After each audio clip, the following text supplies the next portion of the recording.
has done nothing wrong. This man has done nothing wrong. And Jesus' response to this man, receiving the same death penalty as himself, truly I tell you, today you will be with me in paradise.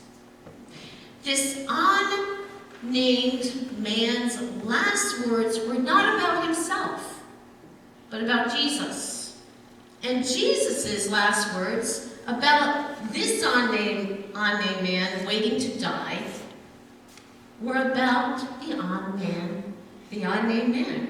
Jesus' last words were about forgiveness. He spent his life teaching about the kingdom of God, preaching liberation to the captives, healing those who were sick and lame. And Jesus' act of mercy and justice and teachings about God's kingdom on earth as it is in heaven had so confounded and disrupted the status quo of the elders and the priests and the politicians that he was deemed a threat, not only to the empire, but to the delicate balance that the religious leaders had with the empire. Jesus had challenged the unjust treatment of women. He preached the need for patience with children. He accused the Pharisees and the Sadducees of lacking good faith. His ministry was controversial, it was powerful, and world-altering to the point that those whom he threatened condemned him to death by crucifixion. So who among us is worthy of such grace? Each of us is more like the unnamed men that hung next to Jesus than we're like Jesus. One man says, this man has done nothing wrong. And the other man challenges Jesus to use his position of privilege and power by saving himself and the criminals that surrounded him. Yet, the grace of God is revealed in this incarnate Jesus is a word of forgiveness and deep, abiding love.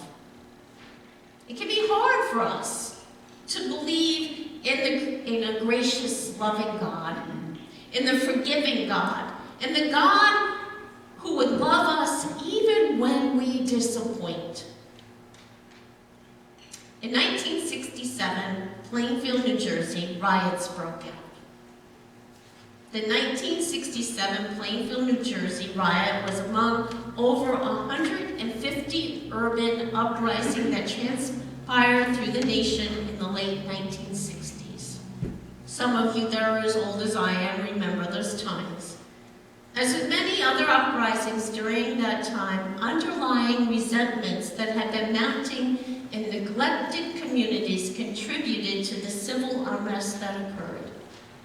Frustrations and tensions had been rising in Plainfield due to banks practicing discriminatory lending, residential segregation of African Americans on the west end of the city, and the loss of jobs in the city. In addition, African Americans were subjected to harsh treatment by local law enforcement, and the relationship between the two was dismal at best. These factors created a perfect storm of tension. All that was needed was one incident to tip everything over the edge. And that tipping point came on July 14th, 1967, at a hamburger joint called the White Star Diner, and would set off a chain of events. What exactly took place at the diner is unclear, but it resulted in a spontaneous protest march by local blacks on downtown Plainfield. During that march, some protesters threw rocks at police cars and through windows of nearby businesses. The crowd dispersed, meeting a line of Plainfield police officers. The following day, Black Councilman Everett Lattimore and Harvey Junkins met with a number of youths at the teen center. Some of the youths left the gathering when the answers they sought on police brutality and the lack of a swimming pool on the West End were not adequate to them. Afterwards, they set fires in the West End and threw rocks at firefighters when they showed up to put out the fires. The group dispersed when a rainstorm came over the city.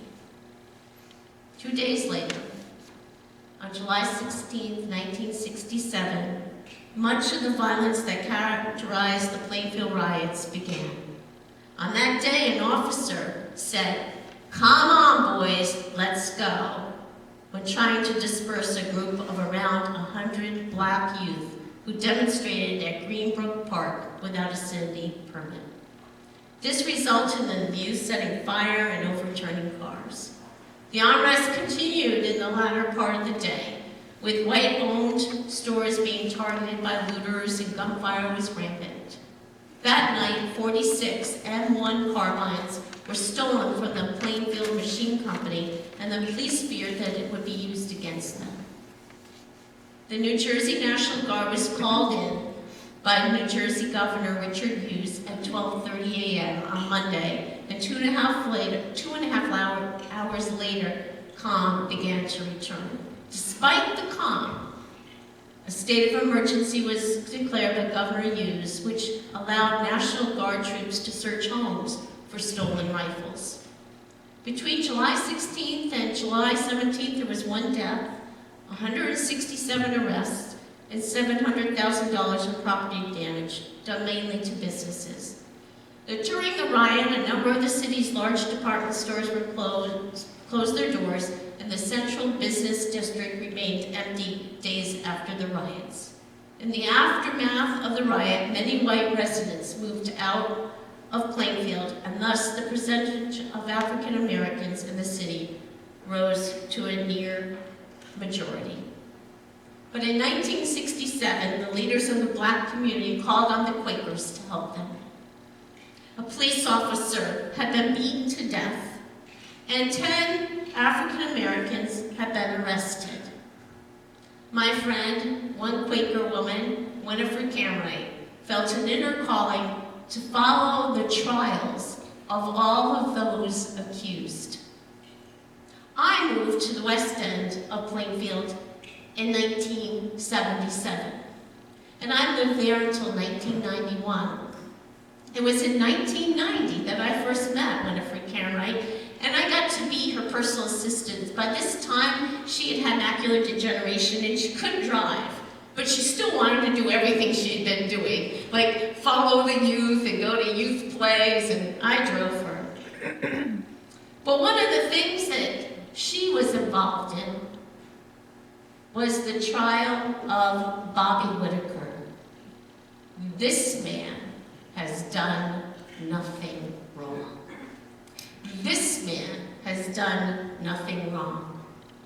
In 1970, Winifred Camright testified at the 91st Congressional hearing about Bobby Whitaker. Bobby Whitaker said he was not in Plainfield that night that the police officer was beaten. He was 12 miles away, and that he had been pulled over. He could prove it. He had been pulled over by state police for a driving infraction. He had a taillight out, something along that nature. I don't remember the details of that. But when I met Winifred in 1990, she was still fighting for Bobby Whitaker. He was still in prison. It was still a number of years later that they were able to prove that Bobby Whitaker was not in Plainfield the night that the officer was killed. This man has done nothing wrong. God is not a king. Jesus was not seeking to become a king. God is more like the crucified ones than the one who crucified. Forgive them, for they do not know what they do. Is it possible that Jesus, despite his own pain and all that he was enduring, could see right through the mocking of the soldiers? Might Jesus have known so well the narratives of the empire and all the ways evil turns people even against themselves, that he was able to recognize even though these mean-spirited and hateful people were caught up in something they couldn't recognize that was destroying them? This story is swimming with bullies. Bullies who express their own insecurity by mocking vulnerability. Jesus hanging naked in pain on the edges of death is such an easy target. Bystanders gawking, an audience for the performance of the strong. What is it that these soldiers are having to fight against inside of themselves that leads them to express themselves in this way? What lies of evil made them feel so small that they needed to act this way in order to feel big and strong? Are they the same internal struggles that lead men to attack trans women of color, or white people to attack immigrants or those perceived as immigrants? Are they the same self-held hating lies that encourage kids at school to express their power by picking on a gay kid? The messages that we internalize about ourselves, ones that make us feel threatened and vulnerable and insecure and unchecked and unexamined, can lead us to do as the soldiers do, or at least to act like the bystanders. Perhaps Jesus sees in this moment that, yes, these men are responsible for their actions, for following through with the orders of crucifixion, the death penalty, and for adding the mockery and the bullying to the experience. This is true. But also, they are so trapped by a set of systems of evil so much bigger than them. Evil that has made them feel so insignificant that they are dead enough inside to torture fellow human beings. No one who is well is able to do this. Only those whose souls have slowly been bought by forces that do not serve them or the world can. Our criminal justice system still needs a lot of work. I was reading over Winifred's testimony to the 91st Congress, and she was ahead of herself. Ahead of time, not ahead of herself, but ahead of the world. It's possible to hold people accountable for wrongdoing and to also have compassion. To see the bigger picture of systems that lead us to hate ourselves or treat each other terribly or just come to orders that we disagree with. There are ways of recognizing that even people acting in partnership with evil, transphobia or white supremacy or economic exploitation, have lost something bigger than themselves, that they cannot even recognize their own pain anymore. This man did nothing wrong. Forgive them, for they do not know what they do. Our faith helps us to heal from the lies and wounds inflicted upon us, generation after generation, that turns us against each other and the earth. Thy kingdom come on earth as it is in heaven.